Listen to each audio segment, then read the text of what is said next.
জুলাই সনদের আইনি ভিত্তি ও পিআর পদ্ধতিতে নির্বাচন সহ ৫ দফা দাবিতে চলমান যুগপৎ আন্দোলনের দ্বিতীয় দফায় ঘোষিত কর্মসূচির অংশ হিসেবে ঢাকা সহ সারা দেশের জেলা প্রশাসকের মাধ্যমে একযোগে প্রধান উপদেষ্টা বরাবর স্মারকলিপি প্রদান করেছে বাংলাদেশ জামায়াত ইসলামী, ইসলামী আন্দোলন, খেলাফত মজলিস সহ সমমনা ৭ দল।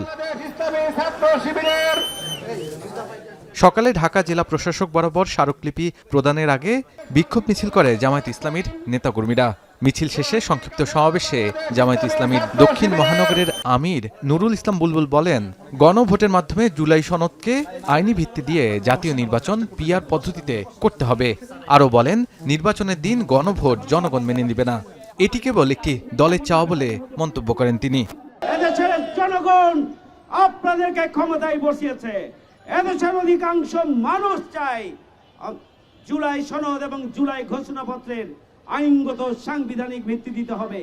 এই জন্য গণভোট, এই গণভোটের ব্যাপারে জনগণ ঐক্যবদ্ধ, গণভোটের ব্যাপারে রাজনৈতিক দলগুলো ঐক্যবদ্ধ। কিন্তু একটা রাজনৈতিক দল কোন কারণে গণভোট, তারা নির্বাচনের দিন গণভোট চাচ্ছেন, আমাদের বুঝে আসে না। এটি অগ্রহণযোগ্য, এদেশের জনগণ এটি মানে না, আমরা এটি মানি না। একই সময় সমমনা অন্যান্য রাজনৈতিক দলগুলো স্মারকলিপি প্রদান শেষে ইসলামী আন্দোলন, খেলাফতে মজলিস সহ অন্যান্য রাজনৈতিক দলের নেতারা বলেন, নির্বাচনের পূর্বে জুলাই সনদ বাস্তবায়ন ও গণভোট দিতে হবে। এছাড়াও গুম খুনের সাথে জড়িতদের বিচার নির্বাচনের আগে দৃশ্যমান করারও দাবি জানান তারা।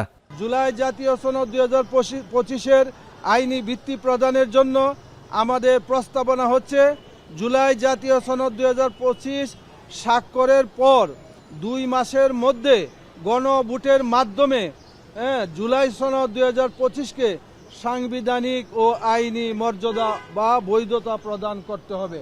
আমরা ইসলামী আন্দোলন বাংলাদেশ তথা হযরত পীর সাহেব হুজুরের চরমুনার যে রাজনৈতিক সংগঠন, আমাদের পক্ষ থেকেও আমরা আজকে সারা বাংলাদেশে আমরা স্মারকলিপি দিচ্ছি। রাষ্ট্রপ্রধান এবং দলের প্রধান হতে পারে। অন্যদিকে একই দাবিতে সারা দেশে প্রধান উপদেষ্টা বরাবর স্মারকলিপি প্রদান ও বিক্ষোভ করা হয়। কুমিল্লা জেলা প্রশাসকের কার্যালয়ে স্মারকলিপি জমা দেয় সংগঠনটি। এ সময় বিক্ষোভ করে জামায়াত ইসলামীর নেতাকর্মীরা। কুমিল্লা জেলা প্রশাসকের কাছে স্মারকলিপি পেশ করতে, যেই স্মারকলিপিতে আমরা প্রধান উপদেষ্টাকে অ্যাড্রেস করেছি। এই স্মারকলিপি মূল কথা হচ্ছে, বাংলাদেশ জামায়াত ইসলামী ৫ দফা দাবি আদায়ের মাধ্যমে বাংলাদেশে আগামী দিনে একটি সুষ্ঠু, নিরপেক্ষ, অবাধ, গ্রহণযোগ্য নির্বাচন চায়। এছাড়াও নাটোর, কিশোরগঞ্জ, পাবনা, পঞ্চগড়, ফরিদপুর, সিরাজগঞ্জ সহ সারা দেশে কর্মসূচি পালন করে জামায়াত ইসলামীর নেতাকর্মীরা। শাহাদাত অফরো, এখন।